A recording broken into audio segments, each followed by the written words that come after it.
Olá pessoal, sou a professora Elaine Benassi e hoje nós vamos falar sobre a Idade Moderna. A Idade Moderna ela abrigou diversos movimentos artísticos e o primeiro que nós vamos falar hoje vai ser sobre o Renascimento, ok? Então nós vamos falar sobre a Idade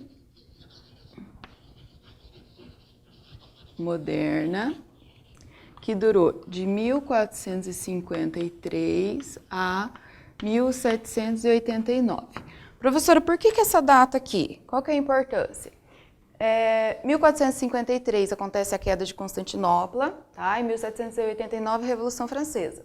Então, em 1453, a gente fala que acaba a Idade Média, começa a Idade Moderna e vai até 1789 na Revolução Francesa, quando começa a Idade Contemporânea, que é a idade que nós estamos hoje. Tá?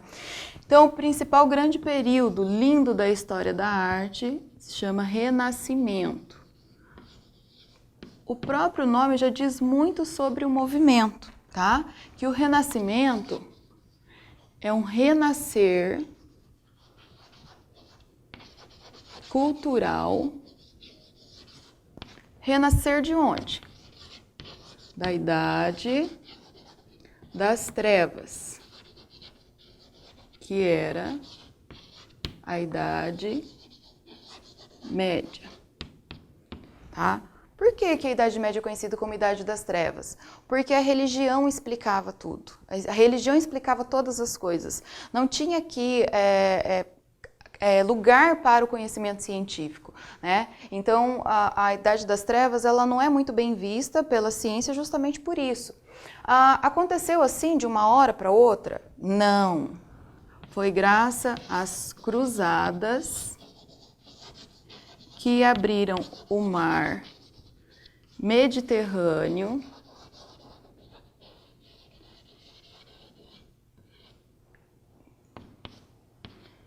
e houve a possibilidade de se transformar cidades importantes como Florença, Itália e Milão em grandes centros culturais. Tá? Centros culturais, centros urbanos, aí as pessoas não aceitavam mais aquela explicação espiritual para todas as coisas, né? Elas queriam uma explicação mais concreta, uma explicação científica. Aí é que entra a ciência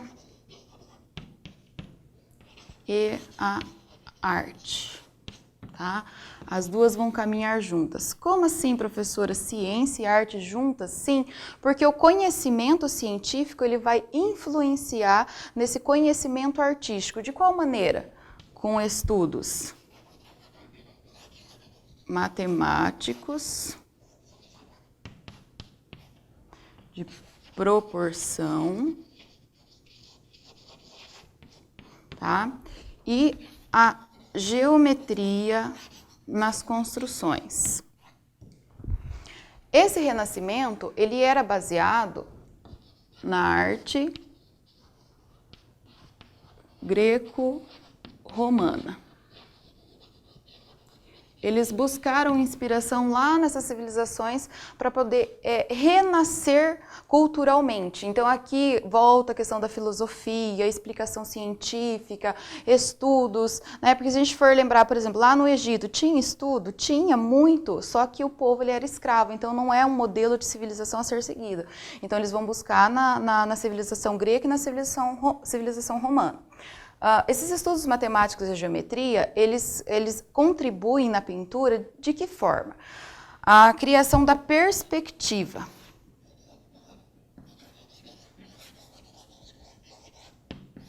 Professor, o que é perspectiva? Perspectiva é uma ilusão óptica, tá? Então vamos pensar assim, as árvores possuem o mesmo tamanho, só que conforme elas se afastam dos nossos olhos, elas vão ficando menores. Então o artista ele percebeu isso, para dar essa noção de profundidade no quadro, eu preciso representar os elementos de tamanhos menores, e isso foi graças a estudos matemáticos. Então sempre quando a gente vai fazer uma perspectiva, a gente até utiliza a régua, né, como suporte para ajudar a gente a fazer uma perspectiva um pouco melhor, tá? E uma coisa importante também, que é o Humanismo. O que é humanismo? O humanismo é a valorização da natureza e das pessoas sobre o divino e o espiritual da Idade das Trevas. Professora, mas aqui eles vão negar a igreja? Não, o artista ele vai ter a liberdade de expressão aqui no Renascimento. Ele pode representar tantos temas bíblicos, temas sagrados, como ele pode representar a mitologia grega, por exemplo. Porque aqui é uma liberdade maior, é um livre-arbítrio do artista poder trabalhar. Eles não vão fazer a negação, eles vão falar o seguinte: o homem, ele não foi criado por Deus? Está lá na Bíblia que Deus criou o homem segundo a sua imagem e semelhança. Então o homem é importante. A natureza foi criada por Deus, então a natureza também é importante. Então eles vão colocar essa importância, vão dar como desculpinha essa importância justamente para poder valorizar as coisas que Deus criou. Então, no Renascimento, a gente começa falando primeiro de um artista chamado Giotto, que ele foi o primeiro artista a tentar colocar expressão no rosto das pessoas. Então a gente pode olhar Maria, que é a deposição de Jesus da cruz, com um sentimento doloroso perante a perda do filho. E os anjinhos, eles aparecem aqui em cima em tamanhos menores, como se eles estivessem ao fundo. E ele tenta criar uma perspectiva aqui, né, ao fundo das pessoas. Então o Giotto ele foi o primeiro artista a se preocupar com essa questão da proporção e da representação. E o Masaccio levou isso um pouco mais adiante. Então percebam que a expulsão de Adão e Eva do paraíso está meio estranho ainda, porque eles estão estudando essa perspectiva. Então a gente consegue ter um pouco da noção de profundidade justamente pelo fato do Adão estar à frente, né, aqui saindo da porta, que é a expulsão do paraíso, quando eles são expulsos por Deus. Então o pé dele ainda está um pouquinho dentro da porta, tá? E o anjo aqui atrás desse portal. Então a gente tem essa noção de profundidade na obra apenas pela sobreposição de elementos. Essa daqui não, essa aqui é diferente. Porque quando a gente fala de perspectiva, a gente fala de um ponto de fuga. Ele pode estar centralizado, ele pode estar deslocado, onde saem as linhas de perspectiva. Então o ponto de fuga aqui, ó, está em Jesus Cristo, e as linhas de perspectiva a gente consegue ver aqui em cima, no teto, ó, como se fosse a representação de um teto da igreja. E um esqueleto aqui embaixo representando a morte, porque Jesus foi crucificado, tá? Então, nas pinturas renascentistas,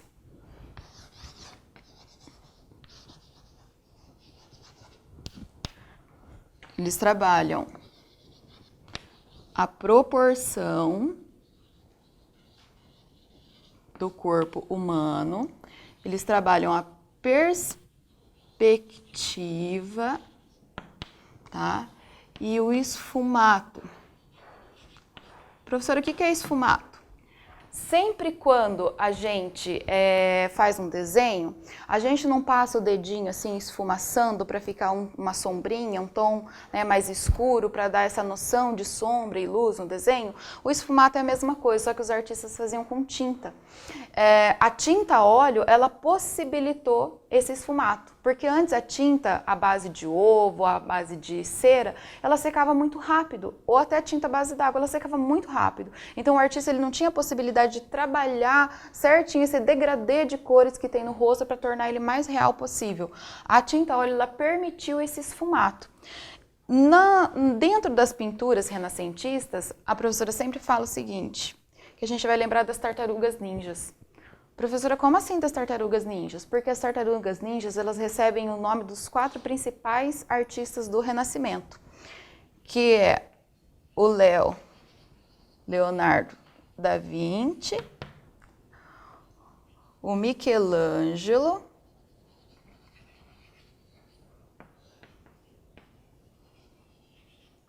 Donatello e o Rafael. Então, como eu faço para lembrar dos principais artistas do Renascimento? É só lembrar das tartarugas ninjas, tá? Que o criador, ele deu o nome das tartarugas com o nome dos principais artistas do Renascimento.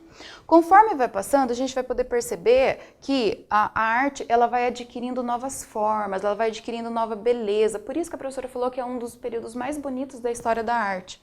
Porque a gente fala do Botticelli. Ele é um dos artistas que gosta de expressar essa beleza, essa harmonia. Estudiosos dizem que você apreciar ao vivo essa pintura, você tem a mesma sensação de estar apaixonado, de tão estonteante que ela é, de tão bela, tão imponente. Então aqui, por exemplo, no Renascimento, ele está tratando de um tema de mitologia grega. Né? É o nascimento da Vênus, a deusa do amor, que nasce das águas. Então, a deusa das flores e a deusa da primavera vem recebendo a Vênus. Ela já nasce mulher, porque ela é a deusa da beleza, mas ela está tímida em mostrar o corpo dela. Então, mostra essa inocência que ela acabou de nascer. Então, ela está puxando o cabelo para tampar as partes íntimas dela. Né? E a gente consegue perceber a perspectiva, a profundidade através das margens, né, do mar e através da árvore ao fundo. Então dá essa noção de perspectiva no quadro pra gente. O esfumato é essa impressão aqui, ó, de sombreamento e de claro. Ele tem um degradê, ele vai passando devagar uma cor para outra, do mais claro para o mais escuro. Aí nós falamos do Leonardo da Vinci. Vamos lembrar o seguinte, o Leonardo da Vinci ele é tido como um dos principais artistas do Renascimento, mas o Leonardo da Vinci ele não era só um pintor, ele era um cientista, porque o Leonardo da Vinci ele pintava para estudar. O Leonardo da Vinci tem 15 pinturas terminadas, somente. Por quê? Porque ele começava a pintar um quadro quando ele conseguia atingir o seu objetivo. Eu quero ver como que se pinta, por exemplo, uma paisagem ao fundo de João Batista. Ele pintava a paisagem e ele não terminava de pintar o João Batista. Não era interessante para ele terminar a obra. Então, era uma maneira dele estudar. Ele estudava as proporções, formas de representação. Então, o Leonardo ele é conhecido pelas suas Madonas, que são as mães, né? Maria, mãe de Jesus. Uma das obras mais conhecidas do Leonardo é a Última Ceia, na qual ele representa quando Jesus anuncia que foi traído, né? Então aqui está os 12 discípulos de Jesus Cristo, e tem uma grande fala sobre essa obra que o próprio Leonardo deixou nos seus manuscritos, que essa seria uma mulher na representação e que seria Madalena, Maria Madalena, que inclusive gerou aquela conversa toda sobre o filme Código da Vinci, que existem mensagens subliminares escondidas atrás das obras do Leonardo. Uma das características também da obra do Leonardo é a mãozinha apontando para cima, como se trouxesse a espiritualidade dos céus para aquele momento que estava acontecendo. Então o Judas está aqui, Jesus acaba de anunciar que vai ser traído e tá meio que aquele burburinho. A perspectiva aqui, percebam o seguinte, que a perspectiva de novo está em Jesus. As linhas da perspectiva, elas se abrem, ó. A gente consegue perceber isso através das janelas. Então as janelas elas vão aumentando de tamanho conforme vai chegando mais perto, tá? E lá no fundo ele coloca como se fossem janelas, né? A paisagem ao fundo, justamente para dar essa noção para nós de profundidade no quadro. E aqui são os manuscritos do Leonardo da Vinci. Como a professora falou, ele era um cientista, tá? Ele não era só um artista. Então, vários estudos anatômicos sobre o corpo humano. Dizem que ele ficou na cama de um doente, um velhinho, esperançoso sobre a morte dele, justamente para poder estudar. Porque para o Leonardo não bastava falar assim, o coração bate. Por que o coração bate? O que acontece? Onde estão as veias do coração? Para onde, né? O que acontece dentro do corpo humano? O porquê que as coisas acontecem? Então, ele era, na verdade, ele instigava muito, ele perguntava muito. E ele queria esse conhecimento. Então, ele fez vários estudos do corpo humano. Esse é o homem vitruviano, né? Que foi tido como modelo por muito tempo sobre a proporção do corpo humano. Estudos do primeiro helicóptero. Né? Ele só não conseguiu tirar isso do papel porque não tinha nenhum engenheiro capacitado à época para tirar esses estudos do papel. Um helicóptero, aqui um paraquedas, asa. Por quê? Porque o Leonardo ele queria saber por que os pássaros voavam. Por que os pássaros voam e os humanos não? Será que existe a possibilidade da gente também poder voar? Vamos criar algum objeto, alguma coisa para possibilitar isso? Então ele fez esses estudos também. E de armas de guerra, então sistema de engrenagem, né, que hoje funciona nos carros, os relógios também foi ele que adaptou, sistema de pesos, quando você divide em várias cordas. Então ele foi um grande estudioso, tá? Rafael Sanzio. O Rafael também tá ali, né, o nominho das tartarugas ninjas. também foi um importante pintor do Renascimento, ele tinha bastante status, apesar dele morrer bem jovem, com 37 anos, ele tinha um status social muito grande como artista. E aqui, ó, ele representa a filosofia. Então, dentro desse quadro estão os filósofos Platão, Sócrates, Aristóteles, estão no momento de discussão sobre a filosofia. Então, percebam o seguinte, lembra que a professora falou que no Renascimento, o renascer cultural baseado nas artes greco-romanas? Olha as esculturas aqui, elas lembram muito, muito as esculturas gregas, tá? Michelangelo, também outro artista que tem o nome das tartarugas ninjas. O Michelangelo, além de pintor, ele era escultor. Então, uma das pinturas mais famosas do Michelangelo é o teto da Capela Sistina, onde ele representa diversas passagens bíblicas, e a mais famosa é essa que está ao centro aqui, ó, que é a criação do homem por Deus. Então, Deus é representado aqui em volta dos anjos, dando vida a Adão através de um toque. Ah, professora, não foi através de um sopro? Foi, mas aqui o Michelangelo, ele era muito cientista. Então, ele distorceu uma passagem bíblica e os cientistas falam que essa parte que está Deus aqui é um cérebro humano. Então, ele fez aqui uma mensagem subliminar, ele colocou a ciência por trás da religião, justamente para mostrar o quê? Ciência e arte, elas caminham juntas. Então, ele não conseguiria pintar isso daqui sem os estudos anatômicos do corpo humano. Por exemplo, na Idade Média, era extremamente proibido se tocar num corpo humano. Não podia abrir um corpo humano para se estudar. Um corpo humano era uma criação divina. Aqui na Idade Moderna, os estudos anatômicos tornou possível justamente essa representação. Ele sabia onde estava cada articulação, ele sabia como que eram os músculos do corpo humano, qual que era a proporção correta, por quê? Porque ele tinha estudado o corpo humano. Então ele coloca a importância da ciência aqui dentro da sua pintura.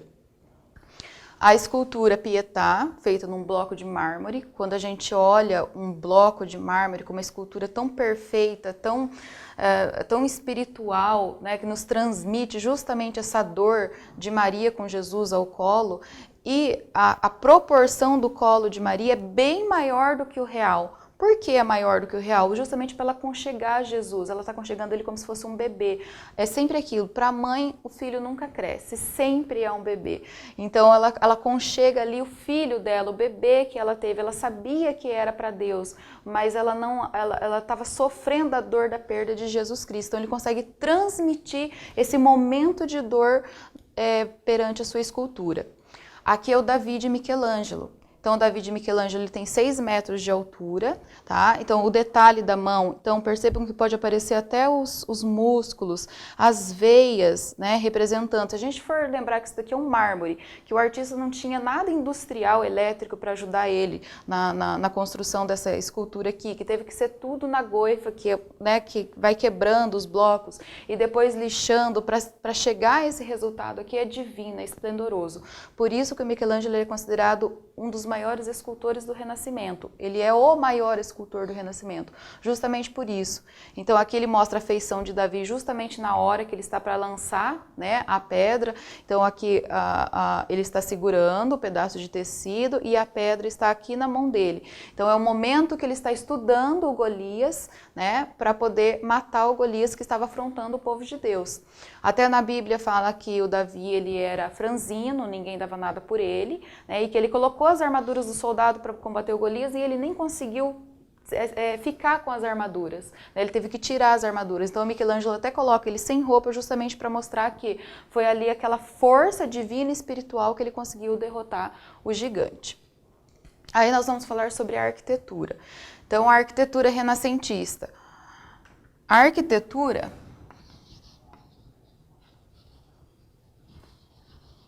ela é marcada muito por estudos matemáticos. Tá? E um dos grandes escultores foi Brunelleschi e até o próprio Michelangelo também projetou algumas construções. Tá? Estudos matemáticos, e aqui a gente consegue também identificar muitas características greco-romanas. como as colunas. Tá? Então, aqui a igreja Santa Maria del Fiore, tá? Que foi projetado, né? O teto dela foi projetado pelo Brunelleschi. A igreja ela já tinha sido construída, né? Ela começou a ser construída anteriormente, até Giotto participou de alguns estudos sobre essa igreja aqui, mas o Brunelleschi, ele projetou essa abóboda da igreja. Ela estava só até essa parte aqui, ele terminou de projetar justamente pensando em apoiar as colunas nessa parte octogonal, tá? Para se criar o efeito de abóboda. Aí, como essa capela foi uma criação exclusiva dele, a gente já consegue perceber melhor aquela característica greco-romana, que são as colunas, tá? E o arco romano, tá? Que foi uma conquista de Roma, com a influência dos etruscos, tá? Então, a gente percebe as colunas gregas e o arco. Essas colunas, elas não serviam, não tinha colunas dentro para sustentar o templo igual na arte grega, né? Na arquitetura grega. A coluna ela era mais como um enfeite. E a ordem coríntia, né? Que é uma coluna mais elaborada. Aí aqui o Hospital dos Inocentes, nós podemos perceber também as colunas gregas, coríntias e o arco romano, tá? Bom, pessoal, então hoje nós vimos sobre o Renascimento, nós vimos a importância da ciência na arte, né? Como que ela ajudou, como ela guiou os artistas para se chegar a uma representação real. A gente consegue perceber que quanto mais nós estudamos, quanto mais conhecimento nós temos sobre um determinado tema, mais fácil de fazer a representação. Então, quando a gente compara as pinturas medievais com as pinturas modernas, a gente pode perceber assim, uma diferença gigantesca de realismo, justamente a ciência ajudando a arte a chegar a esse realismo, tá? Espero que vocês tenham gostado da aula de hoje. Até a próxima!